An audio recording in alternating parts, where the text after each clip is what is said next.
my dear learners, for this course on Design of Machinery Elements 1.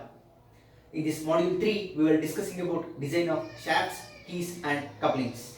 In our previous lecture, I have introduced you people to the concept of design of shafts.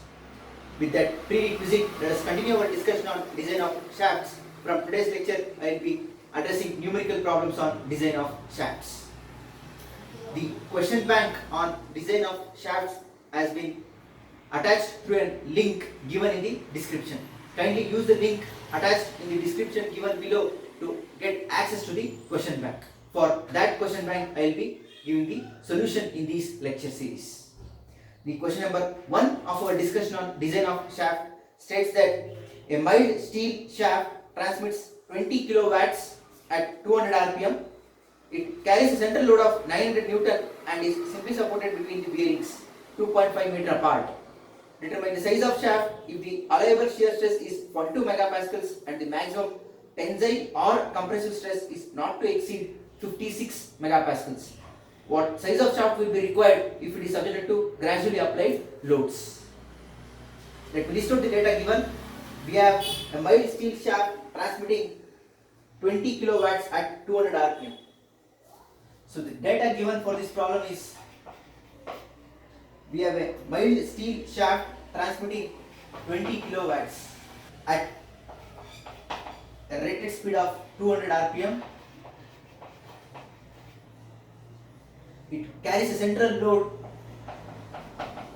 of 900 newtons and is simply supported between the bearings of 2.5 meter apart. Length is given, which is 2.5 meters. Determine the size of shaft required if the allowable shear stress is 42 megapascals and maximum tensile or compressive stress is not to exceed. So as given the allowable tensile or compressive stress,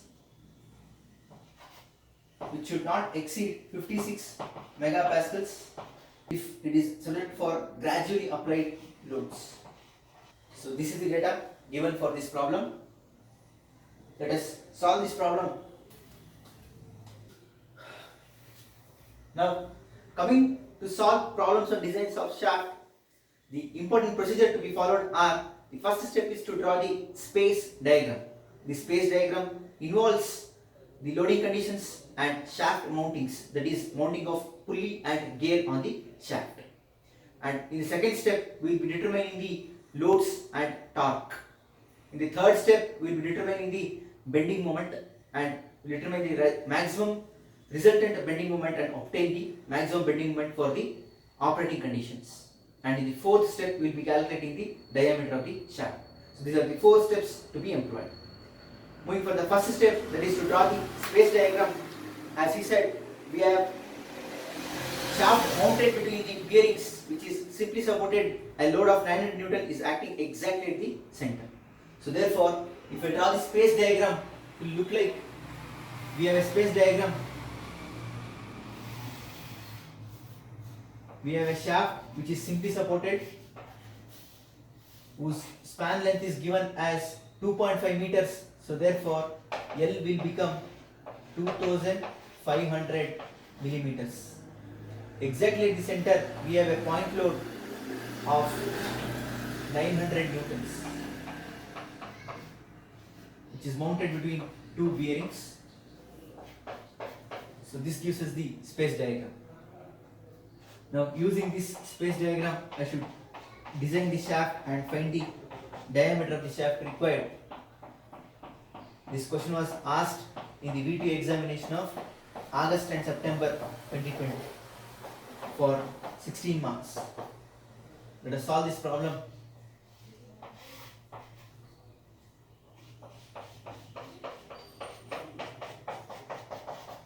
Thereby, we will get 3 points: A, B and C. Now coming for the solution, I have drawn the space diagram representing the shaft, span length and loading conditions. He has not specified any shaft mountings, that is pulley or gear. Just he has given a concentrated load of 900 Newton is acting exactly at the center of this shaft which is simply supported. Next, moving for the second step to calculate the various forces acting and their directions. We know power and speed, so therefore I can find the torque. So torque is equal to 9.55 into 10 to the power of 6 into P by N, which is given in equation 3.38 of our design data handbook.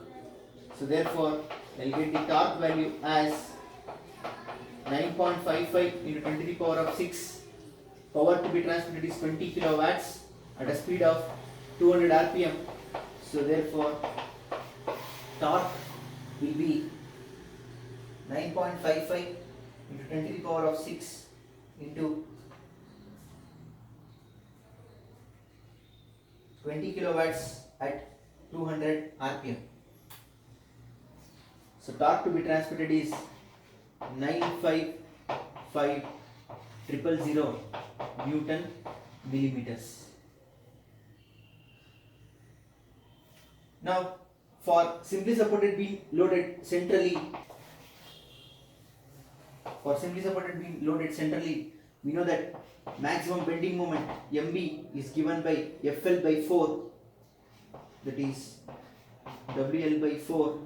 We know all the values, so therefore we get the maximum bending moment directly, that is 900 into 2500 divided by 4. So therefore bending moment for this problem is 900 into 2500 divided by 4, which is equal to 562500 Newton millimeters. This is available in the table 1.4 of our design data handbook. So we know torque to be transmitted, we know the maximum bending moment. So since this problem is very simple because he has given the load diagram itself for us, the mountings has not specified. So for this problem we have, this itself is the load diagram. We have vertical load diagram as like this. This will become 900 by 2, that is 450, and this will become 900 by 2, that is 450 newtons, and bending moment, load at the center is 900 newtons.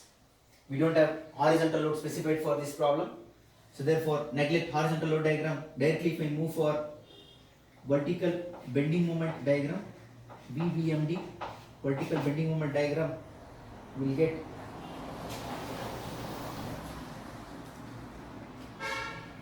the bending moment variation as exactly at the center. The maximum bending moment value is 562500 Newton millimeter.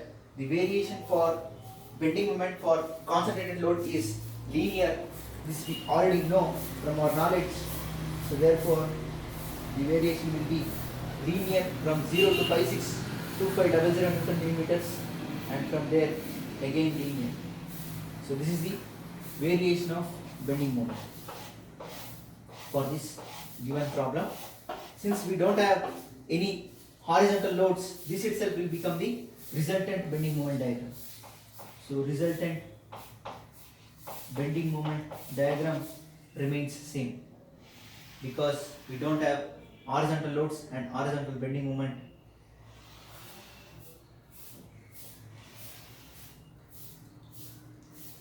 So this will be the resultant bending moment diagram, which remains same.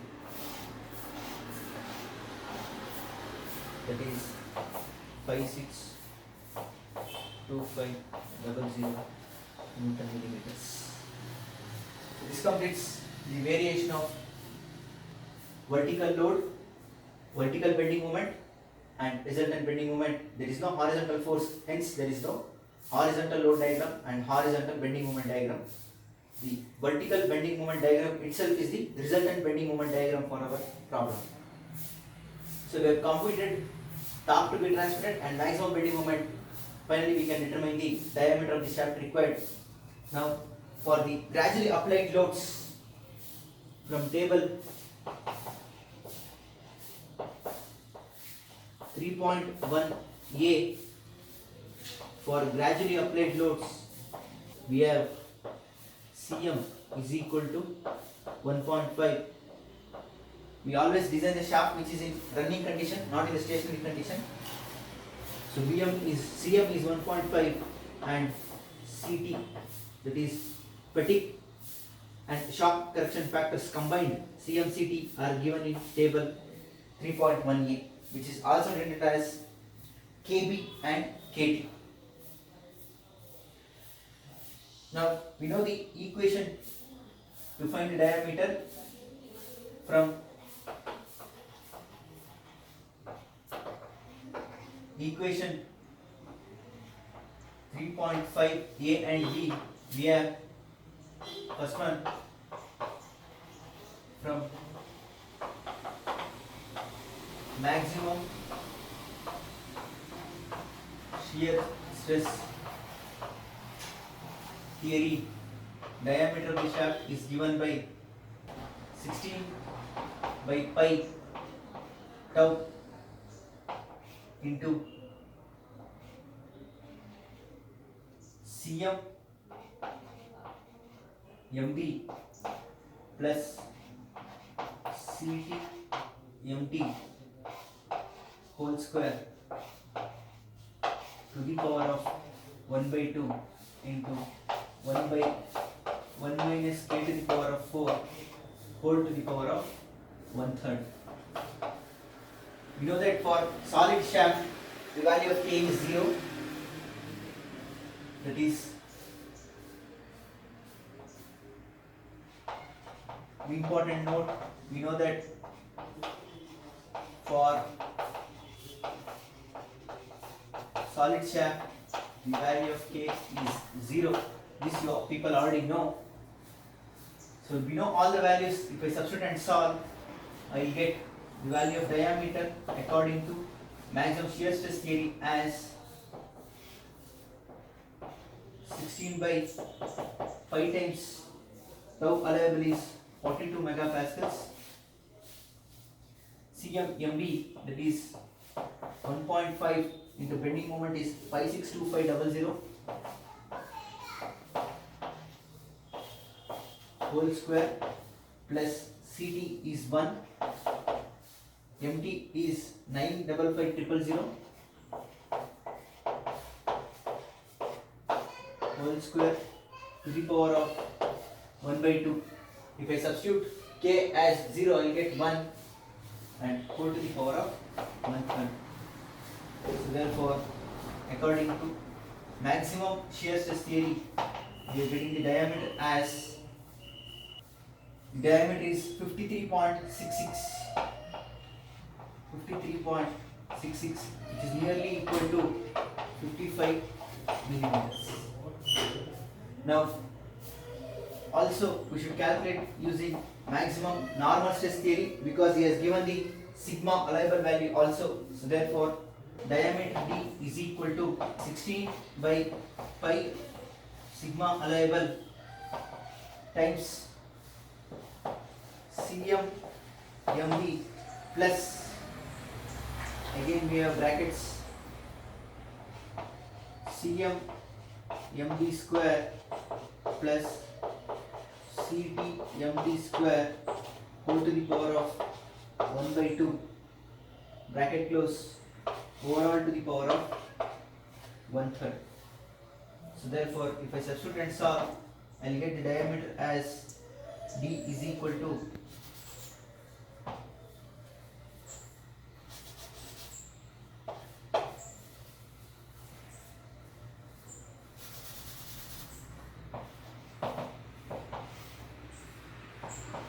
16 by 5 times sigma allowable is 56 into Cm is 1.5 into MB is 562500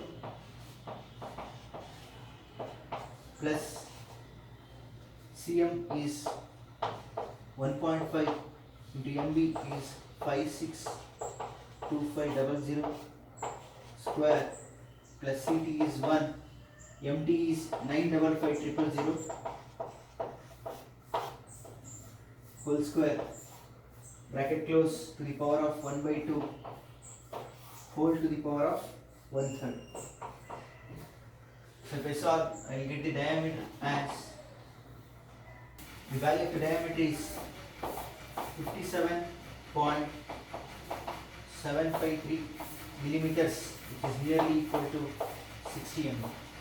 So therefore, for safe design, adopt diameter D is equal to 60 millimeters. So the solution for the given problem is, the shaft diameter required for the given power transmitting condition is 60 millimeters. So this is the solution for the given problem. Let me pause this video for a while so that people can copy it down. Later we will solve problem number 2.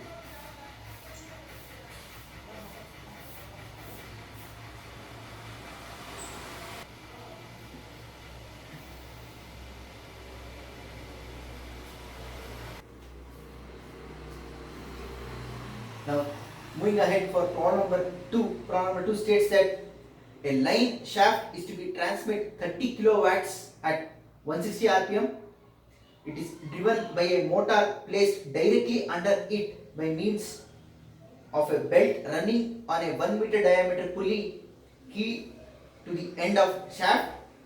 The tension on the tight side of the belt is 2.5 times the tension on the slack side, and center line of the pulley overhangs 150 mm beyond center line of the end bearing. Determine the diameter of the shaft with the allowable shear stress is 60 Newton per millimeter square and pulley weighs 1600 newtons. Let us solve this problem. The data given for this problem are, we have a line shaft to transmit a power of 30 kilowatts at a speed of 160 rpm.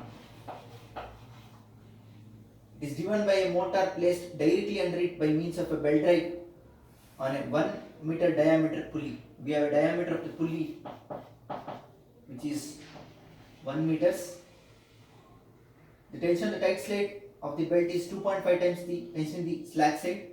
That is, T1 is equal to 2.5 T2. We have a overhangs of 150 mm beyond center line of the bearing. Determine the diameter of the shaft if the allowable shear stress. Tau allowable is given to us, which is 60 megapascals, and the weight of the pulley is given, Wp, which is 1600 newtons. So if I draw the space diagram for the given problem, we have a bearing on which we have a shaft which is, so the distance from the center line of this pulley to the bearing center line is specified to us. We have a distance of 150 millimeters, which is given in the data. That is, overhang distance is given. Now, since this pulley is driven directly below, the force diagram is already known to us. When a pulley receives or transmits power directly from below, I have explained in our previous lecture itself regarding the direction and the forces to be considered, vertical and horizontal. Since this end pulley is driven directly from below, so therefore we have vertical load diagram specified as, we have a shaft on which we have a vertical load at the end of the pulley whose magnitude is T1 plus T2 plus weight of the pulley, and here we have a support reaction. This problem is somewhat like cantilever beam, so this magnitude should be equal to this one. So this is about vertical load diagram. Whenever a pulley is receiving or transmitting power from directly below, we don't have horizontal loads. This we already know. So this is the vertical load diagram. Let us solve this problem. Now we know power and RPM, so therefore I can calculate the torque. So I can calculate the torque. We have formula for torque is given by 9.55 into 10 to the power of 6 into P by N. This is from equation 3.3a of our design data handbook.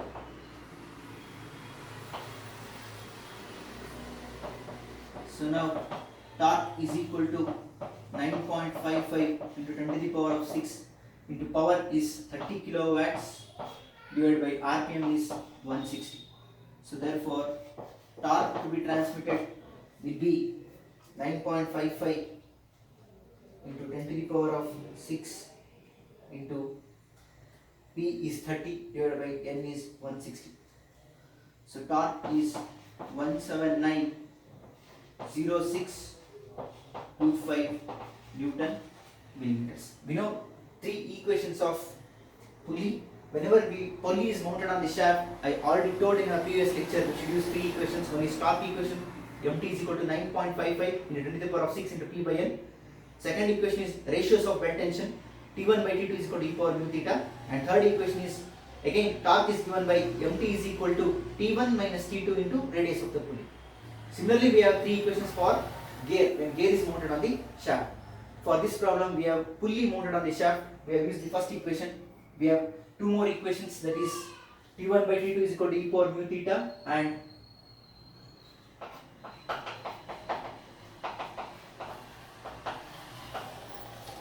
if you clearly observe, he himself has been given T1 is equal to 2.5 T2. So therefore, e power mu theta value is nothing but 2.5. He has specified. So hence, we have T1 is equal to 2.5 T2 given for us. So moving for the third equation of pulley, that is MT is equal to T1 minus T2 into radius of the pulley. So solving this, we have MT 1790625, which is equal to T1 minus T2 into radius of the pulley is, diameter of the pulley is 1 meter, that is 1000 millimeters. So therefore radius is 500 millimeters. So I get one more equation, T1 minus T2 is equal to 1790625 divided by 500, which is turning out to be 3581.25. So using these three equations of pulley, I should find the value of T1 and T2. Thereby I will get all the forces. So solve these two equations. Let us take it as equation number 1 and equation number 2. So solving equation 1 and equation 2, we will get T1 and T2 as T1 is 5968.75 newtons and T2 is 2387.5 newtons. So we have calculated the tension in the tight side and tension in the slack side. Thereby we can find total load. So total load, if you observe, total load is T1 plus T2 plus weight of the pulley. So therefore total load, it is vertical. There is no horizontal loading for this given problem. W is equal to T1 plus T2 plus WP. So therefore W will be, so total load is 9956.25 newtons. So we have calculated the total load. Now I can find the maximum bending moment. Since it is a cantilever beam, we know that The maximum bending moment for cantilever beam is given by the maximum bending moment for cantilever beam is MB is equal to F into L. So we know load 9956.25 into overhang is 150 mm. So therefore we have calculated the maximum bending moment also, which is equal to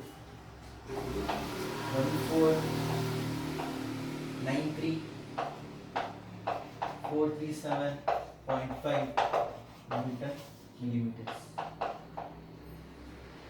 So if I plot the vertical bending moment diagram for this problem, VBMD, because we don't have any horizontal force for this problem, so no horizontal bending moment diagram also. Coming for the vertical bending moment diagram, we all know that for a cantilever beam, bending moment is maximum at the fixed support. Since it is point load, it varies linearly.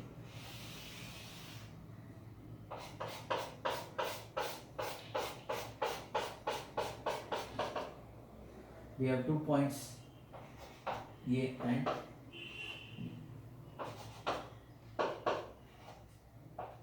So we have the maximum bending moment as 1493437.5 Newton millimeters. Since there is no horizontal load and horizontal bending moment diagram, the resultant bending moment diagram remains same. RBMD is nothing but VBMD itself.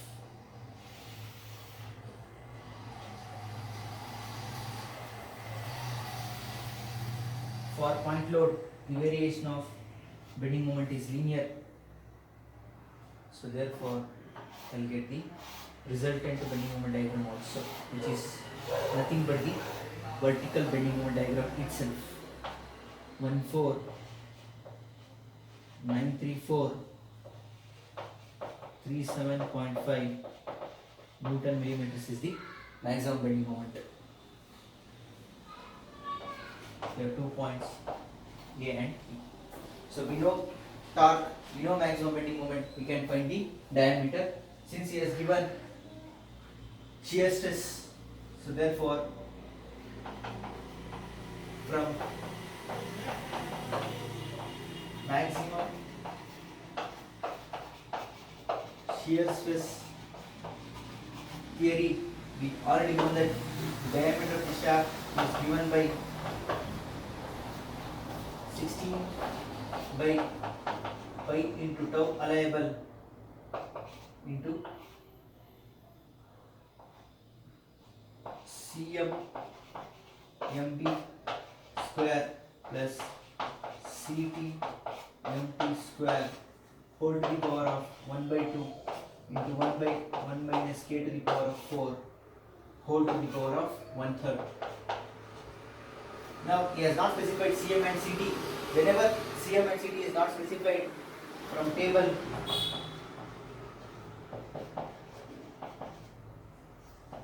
(3.1a) always assume minor shocks.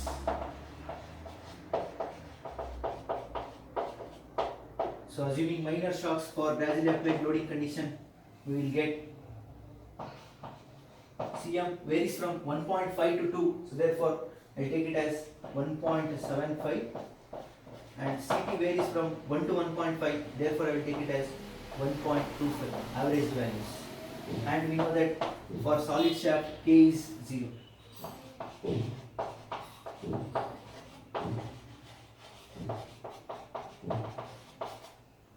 Substitute all the values and calculate the diameter of the shaft required. So diameter of the shaft required will be 16 by pi into tau allowable is 60. We have square root of cm is 1.75 into mb is 1493437.5 whole square plus ct is 1.25 into mt is 1790625 square. K value is 0, so therefore it will get 1 whole to the power of 1/3. So therefore if I calculate the diameter, I will get the answer as, so diameter D is 66.349 mm. So therefore adopt diameter as 70 millimeters for this problem. So standardizing the diameter, I should adopt 70 millimeters. So the solution for the problem is the diameter of the shaft is 70 millimeters. This completes a very basic level 1 problems on design of shaft. From next lecture, I will take up few more complicated problems wherein which we have simply supported beam. In between we have pulleys mounted on it, or gears mounted on it, or combination of pulley and gears mounted on it. That's all from this lecture. Thank you all.